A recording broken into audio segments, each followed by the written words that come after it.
জীবনের শেষ থেকে শুরু থেকে শেষ পর্যন্ত ভগবানের জীবনে কত দুঃখ। পুতনা, অগাসুর, বকাসুর, শকটাসুর, তারপর নিজের মামা কংস তাকে মারবার জন্য ধনুষ যজ্ঞে পাঠালেন। কত শত্রু, কত লড়াই।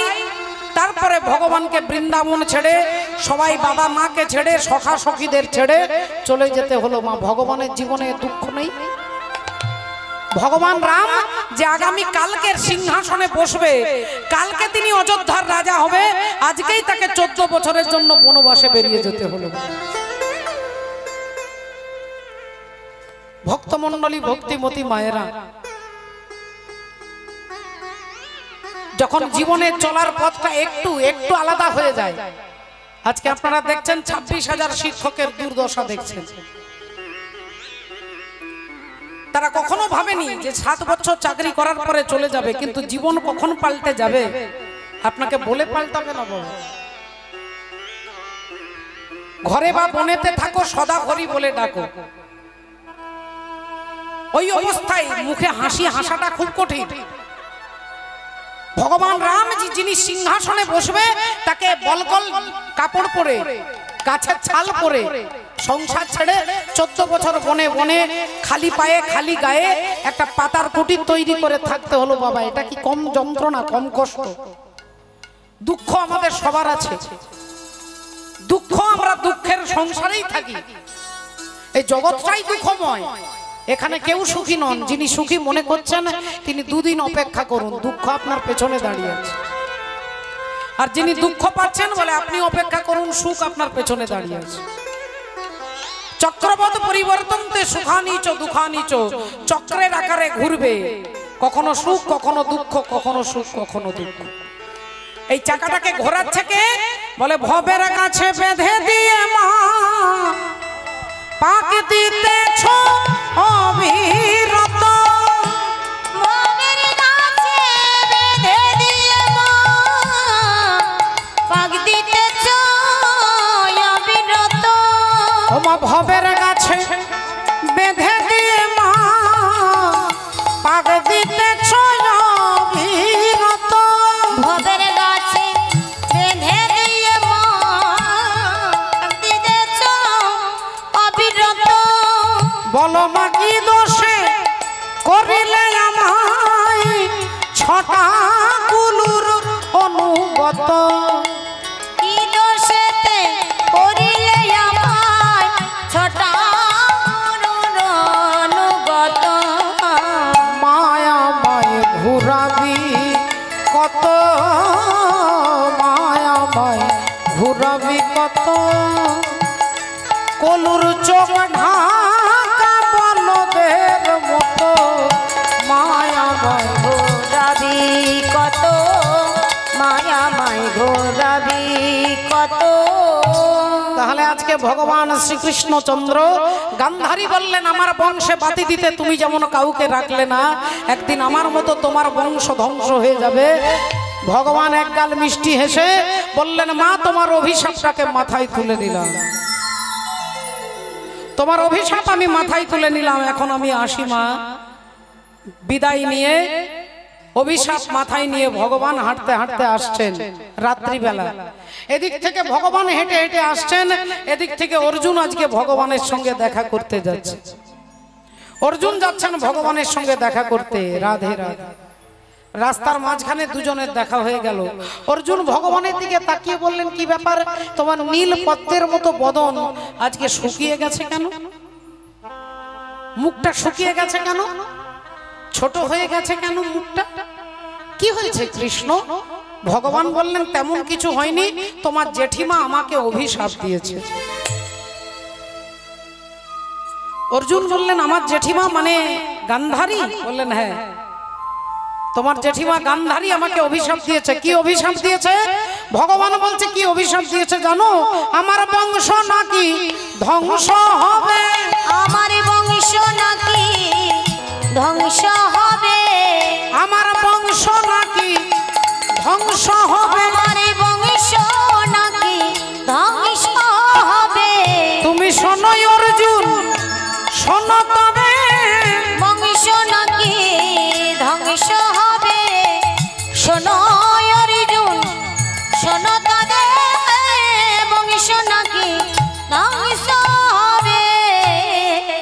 আমার বংশ নাকি ধ্বংস হয়ে যাবে। আচ্ছা মা, আপনি যদি পাশের বাড়ি, রাধে রাধে, হরি বল, হরে কৃষ্ণ, জয় রাধে। ও বাবা, আপনি যদি একটা দুঃখ আপনার পাশের বাড়ির দিদিকে বলেন, পাশের বাড়ির দিদি যদি হাসে, আপনার মনে ব্যথা লাগবে না যে আমি এত বড় একটা দুঃখের কথা বললাম? ভগবান বলছে তোমার জেঠিমা আমাকে অভিশাপ দিয়েছে, আমার বংশ নাকি ধ্বংস হয়ে যাবে। এই কথা বলার সাথে সাথে অর্জুন খিলখিল করে হাসছে। অর্জুন খিলখিল করে হাসছেন। ভগবান বললেন, অর্জুন তুমি হাসছো কেন? তোমার হাসার কারণটা কি? অর্জুন বললেন, কৃষ্ণ একটা কথা তোমাকে বলে দিচ্ছি, অভিশাপ কখনো সত্যি হয় না, মাঝে মাঝে মিথ্যেও হয়।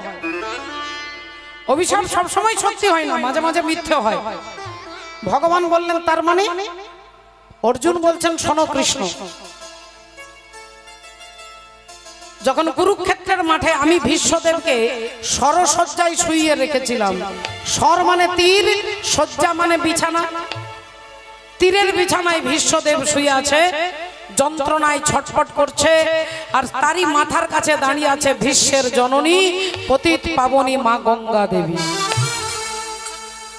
পতিত পাবনী মা গঙ্গা অর্জুনকে বললেন, ওরে অর্জুন, তুই আমার চোখের সামনে আমার ছেলেকে মেরেছিস, আমার কাছে আমার চোখের সামনে আমার ছেলের এই দুর্গতি করেছিস। আমি গঙ্গা হয়ে তোকে অভিশাপ দিচ্ছি, একদিন তোর ছেলের হাতে তুই মরবি, একদিন তোর ছেলের হাতে তুই মরবি, আমি তোকে অভিশাপ দিলাম।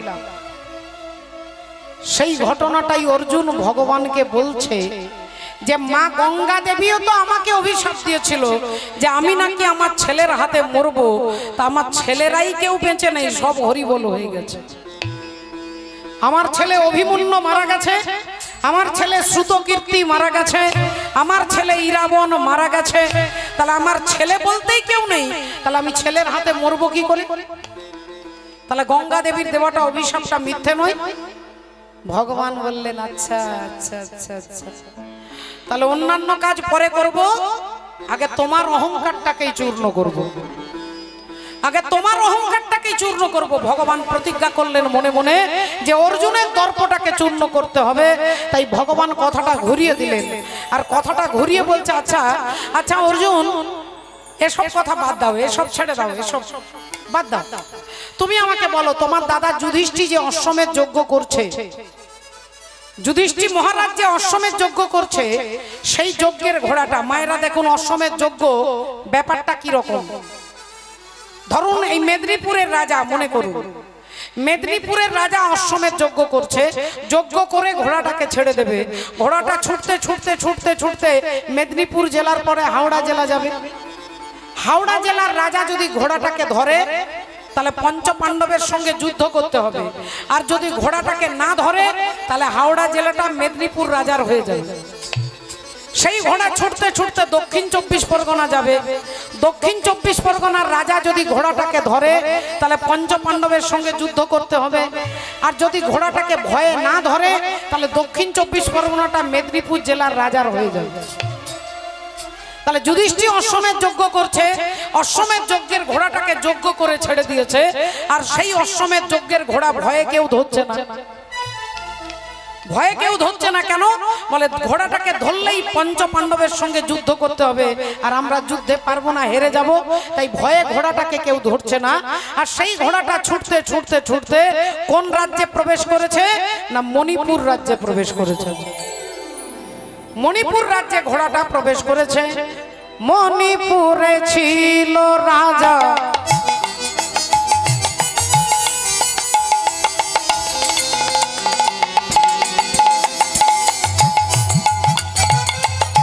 মণিপুরে ছিল রাজা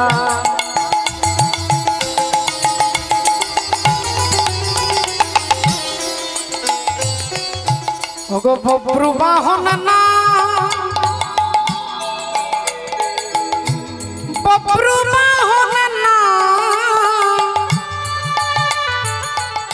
বব্রু পড়েছিল রাজা বব্রুবাহনে বব্রুবাহনে নামে বব্রুবাহনে নামে। আর ধর্মে কর্মে ছিল মতি রাজা অতি গুণবান অতি গুণবান। ধর্মে কর্মে ছিল মতি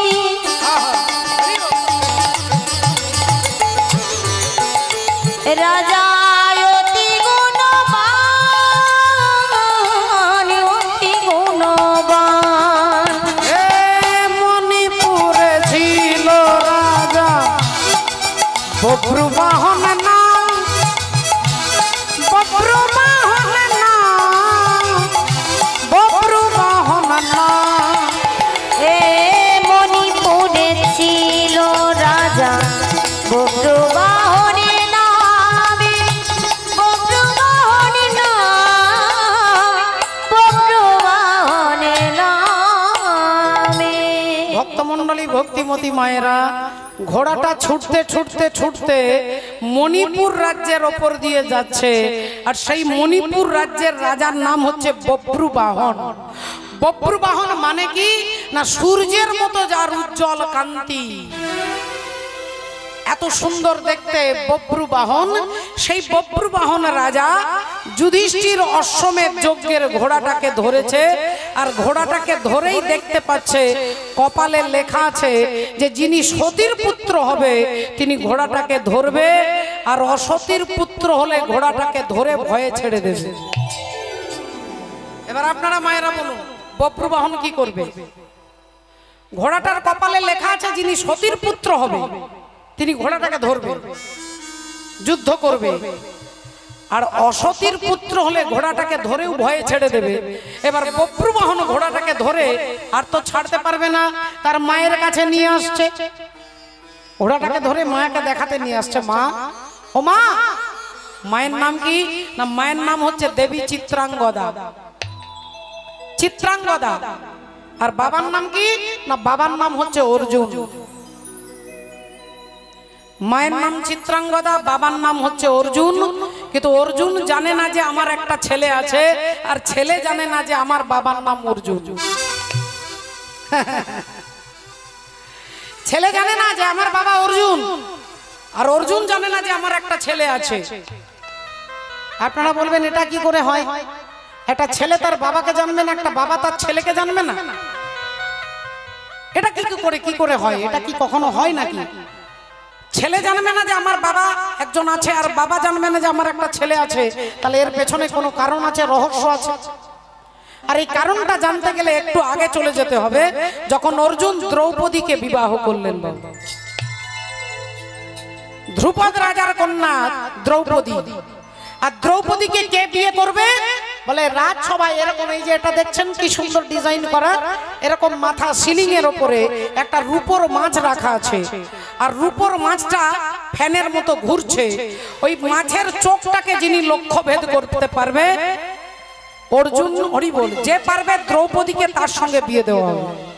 তা কত রাজা মহারাজা সব আসছে, কেউ মাছটার লেজে মারছে, কেউ বুকে মারছে, কেউ পিঠে মারছে, কেউ মাথায় মারছে, কিন্তু মাছের চোখটাকে কেউ লক্ষ্য ভেদ করতে পারছে না। একমাত্র অর্জুন এসে ওই মাছের চোখটাকে লক্ষ্য ভেদ করছে। একটু লক্ষ্য করে দেখুন, লক্ষ্য কিন্তু আমাদেরও আছে। এখানে যারা যারা মায়েরা বাবারা আছেন, দাদা দিদি ভাই বোন সকলে, আমাদের কিন্তু একটা লক্ষ্য আছে, ছোট বড় লক্ষ্য। লক্ষ্য ছাড়া আমরা এখানে আসতে পারবো না। কিন্তু কে কিরকম লক্ষ্য বলে? শিশুর নেহারি লক্ষ্য মাতৃস্তনপানে, আর মাতালের স্থির লক্ষ্য মদিরা সন্ধানে। সতী খুঁজে পুজিবারে পতিরচরণ, কুলোটার লক্ষ্য হরে কিসে পরমন। বাঁদরের লক্ষ্য শুধু ফলের বাগান, শুকুনির লক্ষ্য দূর ভাগাড়ের সন্ধান। শৃগালের লক্ষ্য মৃতদেহ লয়ে টানাটানি, আর নিন্দুকের লক্ষ্য শুধু পরনিন্দা গ্লানি। জ্ঞানীর লক্ষ্য শুধু তর্ক উপার্জন, আর ভক্তের লক্ষ্য শুধু শ্রীহরির চরণ। হরি বল, রাধে রাধে। তাই অর্জুন কি করলেন, মাছের চোখটাকে লক্ষ্য ভেদ করে দ্রৌপদীকে বিবাহ করে বাড়ি নিয়ে আসছে। তখন ছিল 12 বছরের, বনে থাকতে হবে, পাশা খেলায় হেরে গেছে, জঙ্গলে জঙ্গলে। তা একটা পাতার কুটির করে আজকে মা কুন্তী দেবীকে অর্জুন নিয়ে আসছে দ্রৌপদীকে দেখাবে বলে। আর এদিকে কুন্তী দেবী তিনি মশলা মারছে, রাধে রাধে, মশলা মারছে ভক্তিমতী মায়েরা। এখন কুন্তী দেবী মশলা মারছে, দেখুন পেছন থেকে অর্জুন বলছেন, দেখো মা আজকে তোমার জন্য কি এনেছি, দেখো কি এনেছি একবার দেখো মা। কুন্তী দেবী না দেখে না জেনেই বলে ফেললেন, আজকে যা এনেছিস বাবা আমাকে বাদ দিয়ে তোরা 5 ভাই সমান ভাগে ভাগ করে দে। অর্জুন বললেন, মা এ জননী একটাবার দেখো মা কি এনেছি, একটাবার দেখো কি এনেছি। হরি বল, রাধে রাধে, কি এনেছি তুমি একটাবার দেখো। সঙ্গে সঙ্গে কুন্তী দেবী বললেন, আরে বাবা আমি তো বললাম আমার শরীরটা ভালো নয়, যা এনেছিস 5 জনে মিলে ভাগ করে নে। অর্জুন বললেন, মা দুবার হয়ে গেছে, আর একবার বলবো, আর একবার বলবো মা, তোমাকে আমি অনুরোধ করে বলছি মা একবার তাকাও, একবার দেখো। কুন্তী দেবী বললেন, দেখবো না দেখবো না দেখবো না, যা এনেছিস 5 জনে মিলে সমান ভাগে ভাগ করে নে। এই যেই কথা বলেছে অর্জুন সঙ্গে সঙ্গে দ্রৌপদীকে বলছে, দ্রৌপদী আজ থেকে তুমি একা আমার স্ত্রী নও, আজ থেকে আমাদের 5 ভাইয়ের স্ত্রী হলে তুমি। হরি বল। আজ থেকে তুমি আমাদের 5 ভাইয়ের স্ত্রী, আমাদের 5 ভাইয়ের সমান অধিকার, 5 ভাইকে তোমাকে সমান মর্যাদা দিতে হবে। এ কথা বলছে উনি পেছন থেকে যুধিষ্ঠির চিৎকার করে উঠেছে, অর্জুন কি বলছিস ভাই, এটা কখনো হতে পারে? একটা নারীর 5টা স্বামী, কি বলছিস তুই? অর্জুন বললেন, দাদা আমি বলিনি, বলেছে মা, মা বলেছে যা এনেছিস 5 জনে মিলে ভাগ করে নে। বললেন মা না দেখে না জেনে বলেছে। অর্জুন বললেন, কিন্তু একবার নয়, দুবার নয়, 3 বার বলেছে, ত্রিশত্ব করেছে। যুধিষ্ঠির বললেন, এটা হতে পারে না, এটা হতে পারে না। হরি বল, রাধে রাধে, আমি বলছি। অর্জুন বললেন, দাদা গো আজকে তুমি বললেও মা যেখানে কলম দিয়ে দিয়েছে সেখানে ভগবানের কলম চলবে না। আমি বলছি তুই ভুল বলছিস। অর্জুন বলছেন, দাদা আমি ভুল বলিনি, আমি ঠিক বলছি। এই 2 ভাইয়ের মধ্যে তর্ক হচ্ছে, আর এমন সময় দুজনের মাঝখানে এসে দাঁড়াচ্ছে কে? অন্তর্যামী শ্রী গোবিন্দ, অন্তরে জানিয়া, অন্তর্যামী শ্রী গোবিন্দ, অন্তরে জানিয়া, অন্তর্যামী শ্রী গোবিন্দ, অন্তরে জানিয়া। যুধিষ্ঠির সম্মুখেতে দাঁড়ালো আসিয়া, যুধিষ্ঠির সম্মুখেতে দাঁড়ালো আসিয়া, যুধিষ্ঠির সম্মুখেতে দাঁড়ালো আসিয়া। ভগবান শ্রীকৃষ্ণচন্দ্র যুধিষ্ঠির দাদার কাছে একবার দাদার দিকে একবার অর্জুনের দিকে তাকিয়েছে। বললেন, কি ব্যাপার সকাল সকাল 2 ভাইয়ের মধ্যে এত তর্ক হচ্ছে, কারণটা কি? যুধিষ্ঠির বলছে, দেখো না কৃষ্ণ, অর্জুন বলছে দ্রৌপদী আমাদের 5 জনের স্ত্রী। ভগবান বললেন, অর্জুন তুমি এ কথা বলছো কেন? অর্জুন বলছেন, কৃষ্ণ আমি বলিনি, আমি বিবাহ করে নিয়ে এসে মাকে দেখাতে চাইলাম, মা বলল যা এনেছিস 5 জনে মিলে সমান ভাগে ভাগ করে নে, তাই আমি বললাম দ্রৌপদী আজ থেকে 5 জনের স্ত্রী। ভগবান চুপ করে শুনছে, দুজনের বক্তব্য শুনলো। যুধিষ্ঠির দাদা বলছে, কৃষ্ণ তুমি বলে এটা কি হতে পারে? অর্জুন বলছে, তুমি বলো কৃষ্ণ, আমি কি কিছু ভুল বলেছি? ভগবানকে দায়িত্ব দিয়েছে। যুধিষ্ঠির বলছে, আজকে তুমি যা বলবে তাই হবে। অর্জুন বলছে, তুমি যা বলবে তাই হবে। তখনই অগত্যা ভগবান চোখ বন্ধ করে কিছুক্ষণ চিন্তা করে বলছে, অর্জুন তুমি বা যা বলেছ তাহাই সত্য, আজ থেকে দ্রৌপদী তোমাদের 5 ভাইয়ের স্ত্রী হবে। আপনারা মায়েরা বললেন যে এটা কি করে হয়, কেন হয়? বলে সতী নারী, মা যেখানে কলম দিয়ে দেবে, মা তো কুকুরও হয়, ছাগলও হয়, পশু পাখি সবাই মা হয়। একটা কুকুরেরও বাচ্চা আছে, একটা ছাগলেরও বাচ্চা আছে, সেও তো মা। কিন্তু সব মা হলে হবে না বাবা। কিছু কিছু মা আছে যারা শুধু সিনেমা। রাধে রাধে। মা যিনি কৃষ্ণ ভক্তি পরায়ণা হবেন, মা যিনি ধর্মের মর্মটাকে বুঝবেন, ধর্মের মর্মটাকে যিনি বুঝবেন, কিছুক্ষণ আগে কুন্তী দেবী কি বলেছিলেন যে জগতের সব দুঃখ তুই আমাকে দে। কেন? বলে দুঃখ যতদিন থাকবে তুই আমাদের পাশে থাকবি। কিরকম মায়ের বিচারটা চিন্তা করে দেখুন। সেই অর্জুন বলছে মা যেখানে বলে দিয়েছে 5 জন ভাগ করে নিতে, সেখানে দ্রৌপদী আমাদের 5 জনের স্ত্রী হবে। কৃষ্ণ তুমি বলো কি করব? ভগবান বললেন দ্রৌপদী আজ থেকে তোমার এরা 5 জন স্বামী হয়ে গেল। যুধিষ্ঠির মেনে নিলেন, অর্জুন মেনে নিলেন, ভীম মেনে নিলেন, সবাই মেনে নিলেন, কিন্তু আমরা মানতে পারি না। মা আমাদের একটু সন্দেহ, এর কিরকম যেন খটকা লাগে।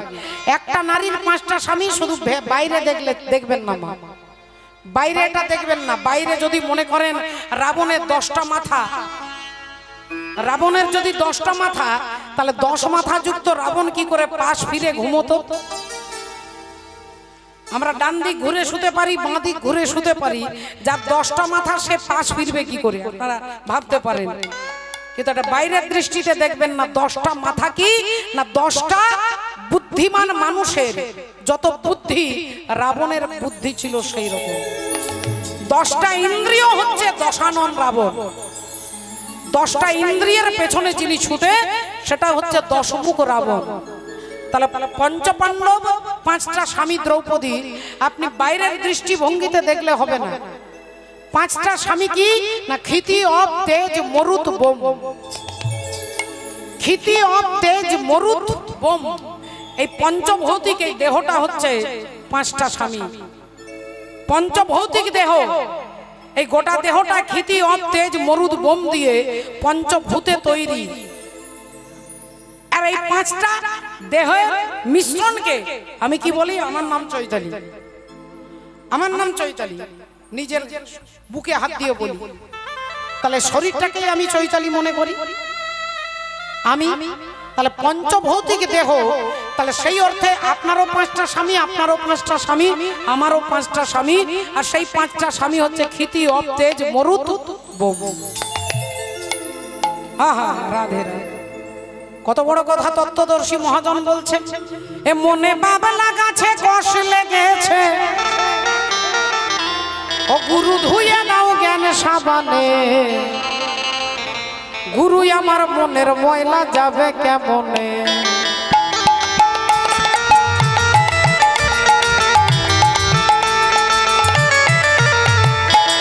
ধনী হইও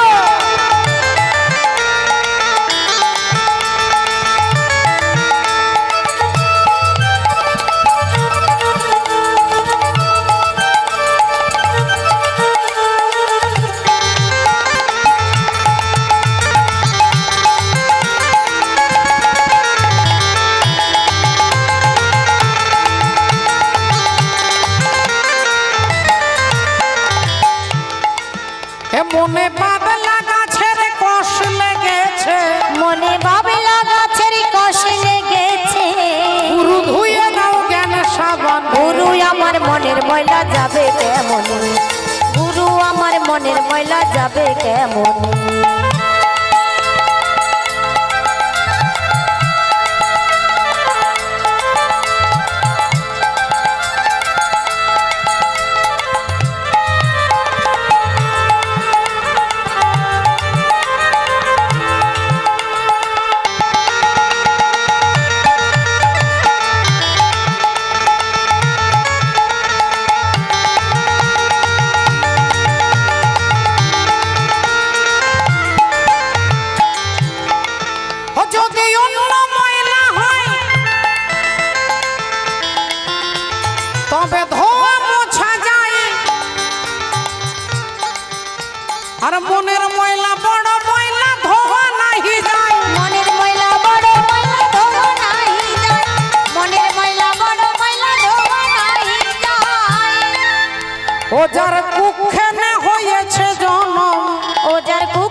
যার কুক্ষেনে হয়েছে জনম, ও যার কুক্ষেনে হয়েছে জনম, ও কথা কই কই সে তো শোনে না।